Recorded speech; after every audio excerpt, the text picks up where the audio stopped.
जय शिवराय. नमस्कार शेतकरी बांधवांनो, आपण पाहणार आहोत बेंगलोर एपीएमसी यशवंतपुरा मार्केट येथील कांदा बाजारभाव 27 ऑगस्ट 2024 रोजीचे मंगळवारचे.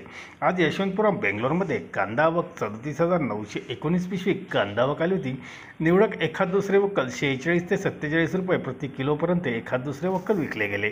तर बिग बेस्ट गोळे कांदे 44 ते 45 रुपये बाजारभाव पाहायला मिळाला. मोक्कल कांदे 42 ते 43 रुपये, मीडियम 40-42 रुपये, गोल्टा 37 ते 39 रुपये, गोल्टी 30 ते 34 रुपये असा बाजारभाव कांद्याला होते. तर नवीन कांदे 10 गाडी आवक होती त्याला बाजारभाव 37 ते 38 रुपये, मोक्कल साईज मीडियम 36-35, गोल्टा 33-34, गोल्टी 31-32, पिंकले लांबकटे 20 ते 26 रुपये असा बाजारभाव आपणास बेंगलोर एपीएमसीमध्ये यशवंतपुरा मार्केटमध्ये पाहायला मिळाले. धन्यवाद. व्हिडिओ शेअर लाईक नक्की करा.